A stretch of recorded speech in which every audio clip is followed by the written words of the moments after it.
ने पैरेलल तरीके से एक तरीके से जिसको इसको किया गया, इसलिए हमने जो डीएसपी हेडक्वार्टर अमरकांत चौबे हैं, जिनके खिलाफ फॉल्स एलिगेशंस थे कि लड़कियां वो बुलाते हैं और लड़के बुलाते हैं, वो एकदम बेसलेस है उनके खिलाफ में एलिगेशंस है।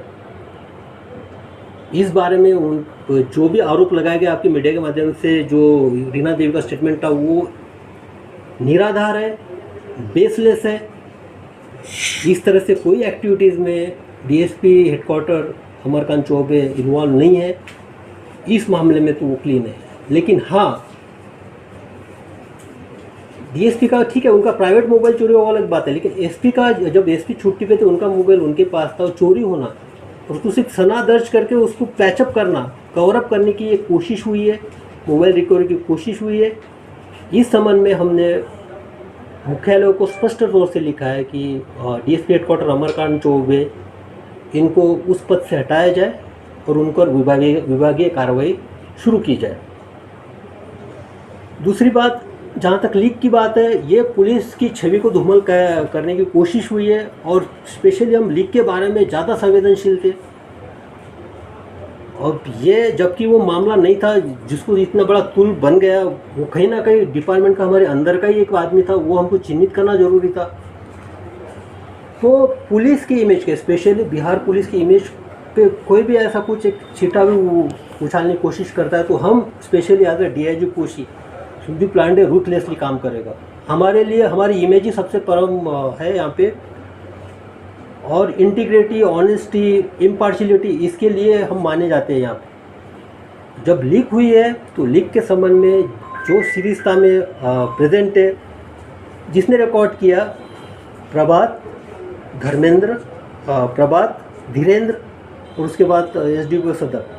इसमें जहाँ वो रूम में जो प्रेजेंट है प्रभात और धीरेन्द्र, उसके साथ साथ जो सहरसा के पीएसआई थे ब्रिजेश चौहान और दो जो वो टेक्निकल सेल से थे, एक अमर था और अमरेंद्र था और महिला थी वहाँ पे सिपाही इंदु कुमारी। ये पांचों को हमने तत्काल प्रभाव से निलंबित कर दिया गया है।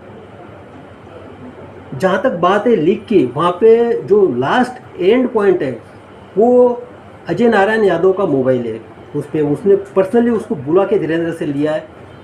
तो सारा जो एक ये जो जिस तरह से दिख रहा है मीडिया में, जिस तरह से इमेज धूमिल हुई है, उसमें कहीं ना कहीं इनका हमको तो भूमिका दिख रही है। उस तरह से हमने स्पष्ट तौर से लिखा है और मुख्यालय को हमने इम्पोर्टेंट बात, जब ये सब क्लियर हो गया कि इसने चोरी की है वहाँ पे, इस तरह का कोई महिला लड़की को ले जाने का या इसका, ये सारे ये होने के बाद उसको लास्ट में बोला गया है कि जो डीएसपी मुख्यालय जिनके खिलाफ उसने बोला है कि हम लड़कियां पहुंचाते तो दिखते कैसे, तो वो महिला बोली कि अच्छा मोटे ताजे है और दाढ़ी वाली है उनका। हम सरप्राइज हो गए कि दाढ़ी बोल रहे हैं और मोटे बोल रहे हैं। तो फिर जो हेडक्वार्टर डीएसपी 2 एजाज, उनके द्वारा 5 फोटो उसको दिखाए गए कि उसमें से, और जिसमें कि चौबे का भी फोटो था जो डीएसपी जिसके खिलाफ एलिगेशन, इसमें से बताइए आपकी कौन है कर। तो उन्होंने एजाज वो सब इंस्पेक्टर था क्या? हाँ, सब इंस्पेक्टर को जो यूनिफॉर्म में था उसको आइडेंटिफाई, ये है ये है डीएसपी हेडक्वार्टर। तो जब उन्होंने आइडेंटिफाई किया तो बोले लेकिन इसमें उनको दाढ़ी नहीं है, मूछ है, हमारा तो दाढ़ी वाले थे। तो तब हमको क्लियर हो गया कि ये पूरी तरह से ये एक दूसरे तरीके से अपने आप को कवर करने के लिए बोला गया स्टेटमेंट है। ये मामला यहाँ तक है। दूसरा बात, जो पुलिस का एस्पेक्ट था, यहाँ पे बताया गया था कि ये अब जो लीक हुआ ये, तो उस संबंध में भी कमेटी ने जांच की है।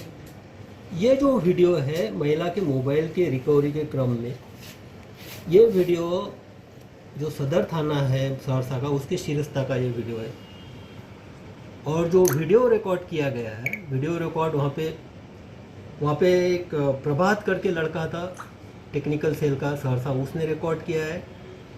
और धीरेन्द्र जो था, धीरेन्द्र बाजू में था उसके, प्रभात ने धीरेन्द्र को वो वीडियो फॉरवर्ड किया है। और धीरेन्द्र के पास वो वीडियो आने के बाद एसडीपीओ सदर मधेपुरा अजय नारायण यादव, इन्होंने उनको पर्सनली घर पे बुलाया है धीरेन्द्र को उनकी डिटेल स्टेटमेंट है हमारे पास। बुलाने के बाद जबकि मामला डीएसपी हेडक्वार्टर देख रहे थे, या तो आप अपने तौर पे देख रहे हो, एसडीपीओ का जुडिक्शन है तो उसमें आप लीगल वे से कार्रवाई कर सकते थे। उसको बोला गया है कि ये हमारे इस पर फॉरवर्ड करो। हालांकि उसने उनके सरकारी नंबर पे फॉरवर्ड किया, लेकिन उसके साथ साथ उनका प्राइवेट नंबर भी था। प्राइवेट नंबर सरकारी में फॉरवर्ड करने के बाद प्राइवेट नंबर की ज़रूरत नहीं थी, फॉरवर्ड नंबर पे भी प्राइवेट करवाया गया। तो ये जो चेन है, प्रभात, धीरेन्द्र और अजय नारायण यादव, एसडीपीओ सदर जो मधेपुरा है, यहाँ पे ये जो वीडियो चल रहा है ये मिलता है। हालांकि वहाँ पे और दो लोगों ने वीडियो पे, वहाँ पे एक प्रभात करके लड़का था टेक्निकल सेल का सहरसा, उसने रिकॉर्ड किया है। और धीरेन्द्र जो था, धीरेन्द्र बाजू में था उसके, प्रभात ने धीरेन्द्र को वो वीडियो फॉरवर्ड किया है। और धीरेन्द्र के पास वो वीडियो आने के बाद एसडीपीओ सदर मधेपुरा अजय नारायण यादव, इन्होंने उनको पर्सनली घर पे बुलाया है धीरेन्द्र को। उनकी डिटेल स्टेटमेंट है हमारे पास। बुलाने के बाद जबकि मामला डीएसपी हेडक्वार्टर देख रहे थे, या तो आप अपने तौर पे देख रहे हो, एसडीपीओ का जुडिक्शन है तो उसमें आप लीगल वे से कार्रवाई कर सकते थे। उसको बोला गया है कि ये हमारे इस पर फॉरवर्ड करो।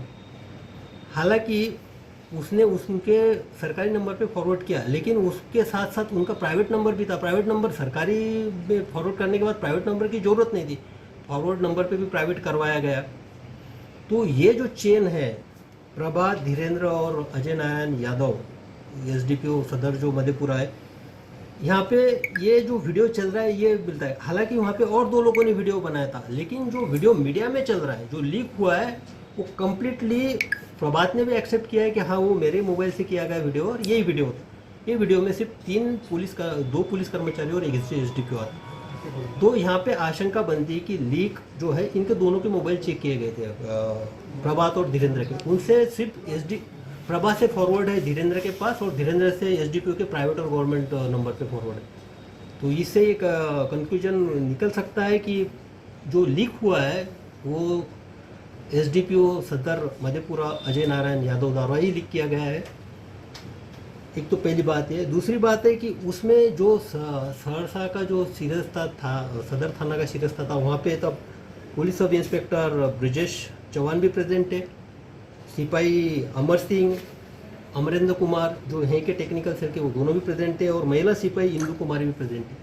दो प्रोबेशनर पीएसआई वहाँ पे थे। तो प्रोबेशनर पीएसआई को ज़्यादा इनका पता नहीं होता, वो तो रूटीन में होंगे, तो वो दो पीएसआई भी और प्रोबेशनर पीएसआई वहाँ पे थे।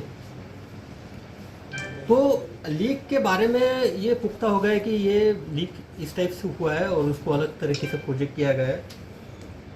तो जांच कमेटी का जो एक दायरा था उन्होंने कंप्लीट किया, और मैं आपको बता दूं कि 36 घंटे उनको दिए थे जहां से उन्होंने स्टार्ट किया महिला को गिरफ्तारी जीरो डाउन करने से। उन्होंने 32 घंटे में अपना पूरा ये किया। बाद में रिपोर्ट बनाना और उसमें थोड़ा समय लगा है। 32 घंटे में अमरकेश के नेतृत्व में एजाज, प्रेमलता और प्रशांत, जिन्होंने ये काम किया है, काबिल